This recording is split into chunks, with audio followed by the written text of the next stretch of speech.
इमरान खान के बगैर सियासी इस्तेकाम नहीं आ सकता। पाकिस्तान के लोगों के दिल इस वक्त इमरान खान के साथ धड़क रहे हैं। इमरान खान को जब तक आप सियासी प्रोसेस में शामिल नहीं करते, पाकिस्तान की सियासत मुस्तहकम नहीं हो सकती। चाइना आपको कह रहा है, सऊदी अरेबिया आपको कह रहा है आप इस्तेकाम लाएं, अमेरिका, यूरोपीय यूनियन कह रहे हैं आप इस्तेकाम लाएं। पूरी दुनिया इस वक्त पाकिस्तान के लिए फिक्रमंद है। और ये अदम इस्तेकाम तब ख़त्म होता है जब इमरान खान को आप सियासी प्रोसेस में शामिल करते हैं, उनको लेके आते हैं। यह है कि इन केसेस में जो सारी लीडरशिप को मुलव्वस किया गया है, उनके मुलव्वस करने का अभी तक जो है वो एक लाइन का भी कोई सबूत पुलिस के पास नहीं है। जज साहब ने अभी DIG इन्वेस्टिगेशन को तलब किया है और उनसे कहा है कि आपने क्या खजल ख्वारी प्रोग्राम शुरू किया हुआ है लोगों का। 1 साल से ज़्यादा अरसा हो गया है यहाँ पे ज़मानतें जो हैं वो चल रही हैं। मेरे केस में अगर आप जैसे देखें तो हमारे मुकदमों में पहले 6-7 महीने में जेल रहा, कोई केस नहीं बना। जब आप जेल से निकल आए तो आपको और जेली केसेस में जो है वो डाल दिया जाता है। तो पाकिस्तान में एक लॉलेसनेस की कैफियत है, लाकानूनियत की जो है वो कैफियत है। आइन का जो कदर है वो नहीं की जा रही। जजेस के ख़िलाफ़ कैंपेन्स जो हैं वो चलाई जाती हैं अगर वो इंडिपेंडेंट फ़ैसले करें। तो एक पाकिस्तान के अंदर एक पूरा एक लॉलेसनेस है जो हर तरफ हमें नज़र आती है। और उसकी वजह यह है कि पाकिस्तान का जो इस वक्त का सियासी निज़ाम है वो फॉर्म 47 के ऊपर खड़ा है और फॉर्म 47 की हुकूमत अपने आप को बचाने के लिए हर वो इकदाम उठा रही है जिससे आइन मज़ीद वायलेट हो रहा है। हर वो कदम उठाया जा रहा है जिससे जुडिशरी को मातहत किया जा सके।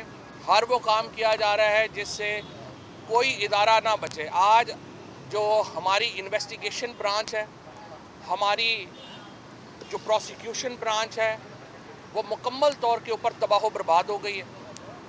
हमारे जो ऑफिसर्स हैं वो अपना कोई भी काम इंडिपेंडेंटली करने की पोजीशन में ही नहीं रह गए पाकिस्तान के अंदर।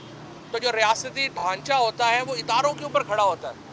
पाकिस्तान के अंदर एक एक करके सारे इदारे जो हैं उनको मिलियामेट किया जा रहा है। जैसे आपने देखा इलेक्शन कमीशन ऑफ पाकिस्तान जो है वो तबाह बर्बाद हो गया। आज जहां दुनिया में धांधली होती है, जहां दुनिया में जो हुकूमत है इलेक्शन कराने जाती है, तो यहाँ पे उनको मशवरा यही होता है कि अगर आपने धांधली करनी है तो हमारे चीफ इलेक्शन कमिश्नर साहब और मेंबरान को ले जाएं। पाकिस्तान की इस वक्त इलेक्शन कमीशन की रेपुटेशन दुनिया में ये बन गई है। तो पूरा इदारा आपने तबाह बर्बाद कर दिया। उसके बाद जो हमारा FIA का इदारा है तबाह बर्बाद कर दिया। पुलिस का इदारा तबाह बर्बाद कर दिया। प्रोसिक्यूशन का इदारा जो आप कोर्ट रिपोर्टर्स यहाँ पे सारे दोस्त देखते हैं, प्रोसिक्यूशन की इंडिपेंडेंस जो है वो किसी भी जो सोसाइटी होती है, किसी भी मुल्क होता है, उसका बैकबोन होती है कि वो प्रोसिक्यूशन कितने इंडिपेंडेंट है। प्रोसिक्यूशन तबाह बर्बाद हो गई। और अब जब अदालतें खड़ी हुई हैं, स्पेशली सुपीरियर कोर्ट्स खड़ी हुई हैं, अब हम अदालतों के भी पीछे पड़ गए हैं कि इनको भी तबाह कर दें। तो जब आप तमाम इदारे तबाह कर देंगे तो आप मुल्क कैसे चलाएंगे? पाकिस्तान के इस वक्त जो क्राइसिस हैं, जो बहरान हैं, वो बहुत बड़े हैं। अभी आप देखिए जो बिजली के बिल आ रहे हैं, जिस तरीके से आम आदमी को बिजली के बिलों ने हर्ट किया है, पाकिस्तान की मईशत जो है वो तबाह बर्बाद हो चुकी है और हम अपने इदारों को भी तबाह कर रहे हैं। आप कैसे पाकिस्तान को चलाएंगे? ये मुल्क कैसे हम अपने पाँव के ऊपर खड़ा करेंगे अगर हमने इदारे तबाह कर दिए? तो मैं समझता हूँ कि बिजली के बिलों में जो इजाफा है वो फौरी वापस लिया जाए। कम से कम जो 600 यूनिट तक बिजली खर्चने वाले लोग हैं उनको रिलीफ दिया जाए और ये बिजली का इजाफा जो है ये फौरी तौर के ऊपर वापस लिया जाना चाहिए।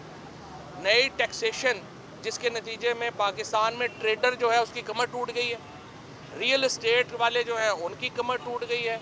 नई टैक्सेशन रजीम जो है वो एंटी पीपल है, अवाम के ख़िलाफ़ है। तनख्वाहदार तबका जो है उसको समझ नहीं आ रही है कि मैंने ज़िंदगी कैसे गुजारनी है, खुदकुशियाँ हो रही हैं। ये इसके ऊपर रिव्यू किया जाए। ये जो हमारे फाइनेंस मिनिस्टर हैं ये हॉलैंड के शहरी हैं, इन्हें सिर्फ टेम्परेरी सिटीज़नशिप दी गई है पाकिस्तान में टैक्स लगाने के लिए। ये वापस चले जाएंगे हॉलैंड। जो ही हुकूमत ने ख़त्म होना है, इन्होंने एक दिन पाकिस्तान में नहीं रहना, इन्होंने हॉलैंड वापस चला जाना है। लेकिन पाकिस्तान के लोगों की कमर तोड़ के ये वापस जाएंगे और तोड़ दी है उन्होंने। एक दूसरा, पाकिस्तान में सियासी इस्तेहकाम लाने की ज़रूरत है।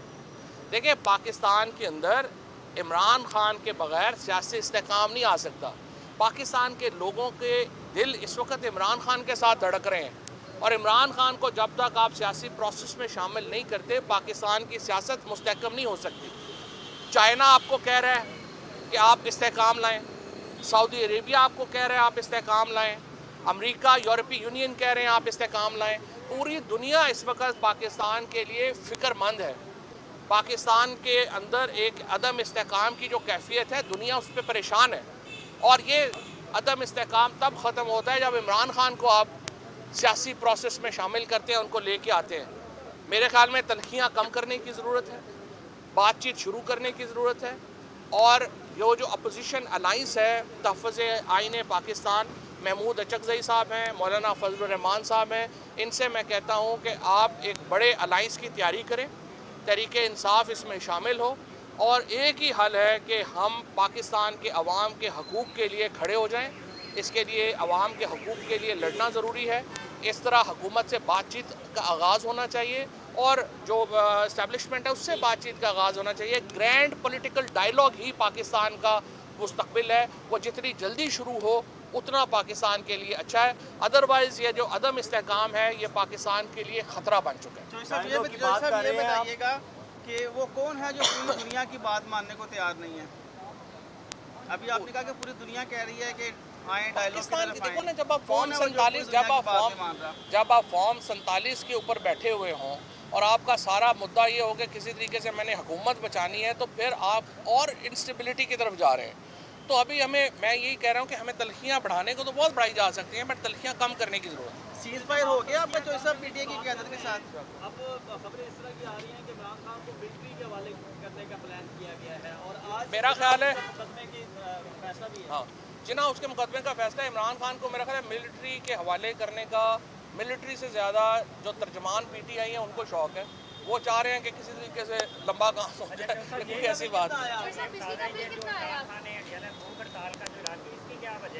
देखिए, भूख हड़ताल जो है ना, ये पूरी दुनिया में रेजिस्टेंस की अलामत है। चाहे नेल्सन मंडेला हों, चाहे महात्मा गांधी हों, चाहे दुनिया में और बड़े लीडर हों जो कि रहे हैं, उन्होंने भूख हड़ताल जो है वो की है अपने हकूक़ के लिए। और आपको तो मालूम है कि जो हमारी आज़ादी की तहरीक थी, जो हिंदुस्तान की आज़ादी की तहरीक थी और पाकिस्तान की आज़ादी की तहरीक थी, उसमें तो जो भूख हड़ताल है वो बड़ी ज़्यादा एक रेजिस्टेंस की अलामत समझी जाती है। तो अगर इमरान खान ने ये ऐलान किया तो एक बहुत बड़ी रेजिस्टेंस की, एक बहुत बड़ी एहतजाज होगा, एक उसका अलामती इम्पैक्ट भी है, और एक दुनिया में उसका इम्पैक्ट जाएगा। चॉइस ऑफ आपका 1.25 लाख रुपये। चॉइस ऑफ आपका सीज फायर हुआ है पीटीए की मौजूदा क़यादत के साथ? सीज़ फायर है यार, हमारी कौन सी लड़ाई है, सारे पुराने कुलीग हैं, दोस्त हैं, भाई है। मैं तो स्ट्रेटजी के ऊपर जो है क्रिटिसिज्म करता हूँ, शख्सियात पे नहीं करता।